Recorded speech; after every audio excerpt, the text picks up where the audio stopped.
ආයුබෝවන්. අදත් ඔයාලා හැමෝම සාදරයෙන් පිළිගන්න අපේ YouTube channel එකට. ඉතින් අද කතා කරන්න හිතුවා අපේ අතේ ඇඟිලි සහ ඒවායේ මුදු පැලඳීම ගැන.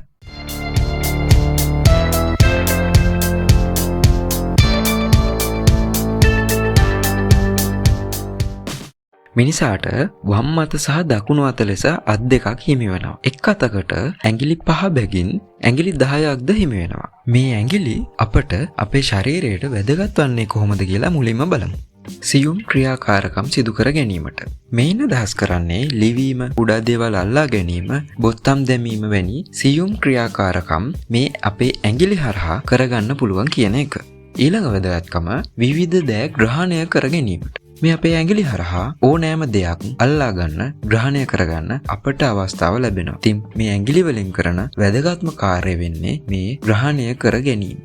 සංවේදන අවයවයක් ලෙස අපේ ඇඟිලි තුල විශාල සංවේදක ප්‍රමාණයක් තියෙනවා. උණුසුම, සීතල, වේදනාව, විවිධ ද්‍රව්‍ය හඳුනා ගැනීමේ සංවේදක, මේ ආදී සංවේදක විශාල ප්‍රමාණයක් ඇඟිලි තුල තියෙන නිසා අපේ ඇඟිලි සංවේදන උපකරණයක් විදිහට කටයුතු කරනවා. මීළඟ වැදගත්කම සංනිවේදන අවයවයක් ලෙස. අපි පුද්ගලයන් සමග කතා බහ කරද්දී විවිධ දෑ සංනිවේදනය කරන්න, විවිධ සංඥා පෙන්වන්න අපේ මේ ඇඟිලි යොදා ගන්නවා. ඉතින් මේ අපේ ඇඟිලි සංනිවේදන අවයවයක් විදිහට අපට වැදගත් වෙනවා. තවත් වැදගත්කමක් තමයි කලාත්මක කටයුතු හා අනෙකුත් දෛනික කටයුතු සිදු කිරීමට. චිත්‍ර අඳින්න, සංගීත උපකරණ වාදනය කරන්න, මෙන්න මේ වගේ කලා වැඩවලට. ඒ වගේම සාමාන්‍ය ජීවිතයේ වැඩ කටයුතු කරගන්න අපිට මේ අත් සහ අපේ ඇඟිලි ඉතා වැදගත් වෙනවා.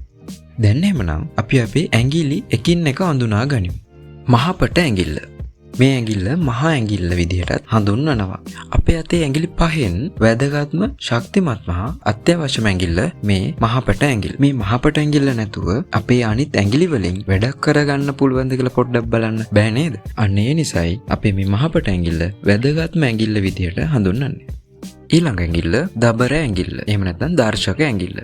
මේ ඇඟිල්ලට දර්ශක ඇඟිල්ල කියන නම ලැබිලා තියෙන්නේ අපි සාමාන්‍යයෙන් යමක් පෙන්වීමේදී අපි යොදාගන්නේ මෙන්න මේ ඇඟිල්ල නිසා. ඒ වගේම අපි රණ්ඩුවක්, දබරයක් වෙන වෙලාවට අනෙකාට විරුද්ධව තර්ජනය කරන්න, බනින්න මෙන්න මේ ආදියට භාවිතා කරන්නේ මෙන්න මේ ඇඟිල්ලම තමයි. මේ නිසා තමයි අපි මේකට දබර ඇඟිල්ල කියලා කියන්නේ. ඊළඟ ඇඟිල්ල මැද ඇඟිල්ල.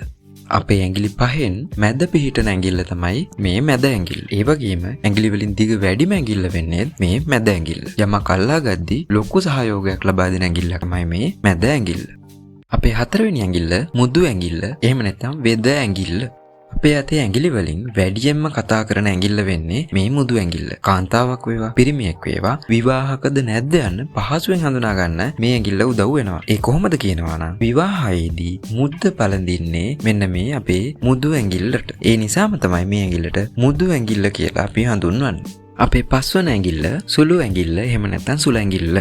මේ තමයි අපේ අවසාන සහ කුඩාම ඇඟිල්ල. අතේ සමබරතාවය තියාගන්නත්, යමක් අල්ලා ගැනීමේදී සහයෝගය ලබා දෙන්නත් මේ සුළු ඇඟිල්ල ඉතා වැදගත්. මෙන්න මේ විදිහට අපි හැමෝටම එක් අතකට ඇඟිලි 5 බැගින් ඇඟිලි 10ක් හිමි වෙනවා. වම් අතේ පිහිටන ඇඟිලි වම් අත ඇඟිලි විදිහටත්, දකුණු අතේ පිහිටන ඇඟිලි දකුණු අත ඇඟිලි විදිහටත් හඳුනා ගන්නවා.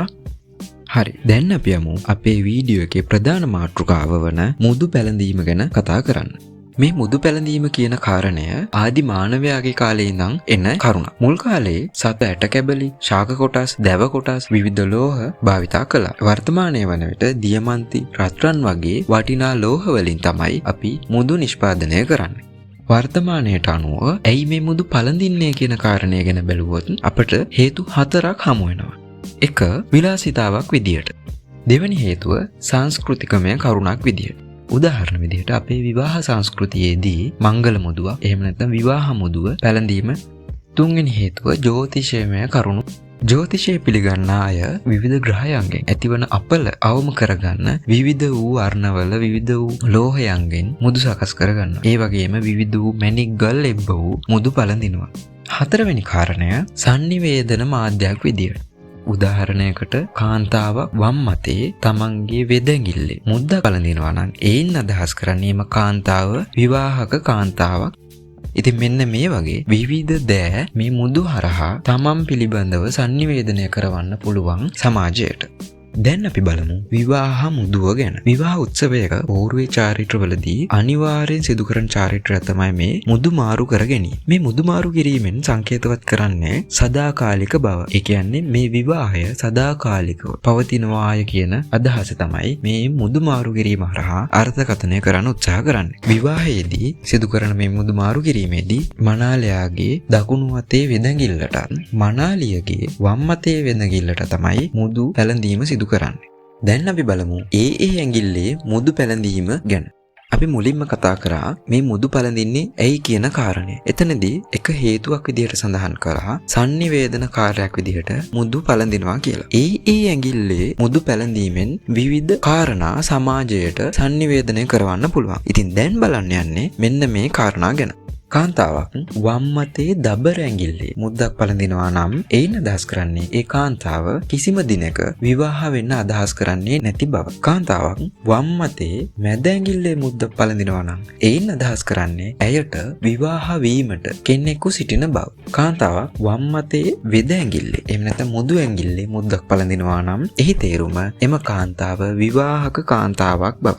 කාන්තාවක් තම වම් අතේ සුළඟිල්ලේ මුද්දක් පළඳිනවා නම් ඒ කාන්තාව විවාහ වීමට සුදුසු අයෙකු සොයන බව තමයි එයින් අදහස් කරන්නේ. ඒ වගේම කාන්තාවක් දකුණු අතේ මැද ඇඟිල්ලේ මුද්දක් පළඳිනවා නම් එයින්ද අදහස් කරන්නේ එම කාන්තාව විවාහ වීමට කෙනෙකු සොයන බවයි. ඒ වගේම කාන්තාවක් තම දකුණු අතේ වෙද ඇඟිල්ලේ එහෙම නැත්නම් මුදු ඇඟිල්ලේ මුද්දක් පළඳිනවා නම් එයින් අදහස් කරන්නේ ඒ කාන්තාව අවිවාහක බවයි.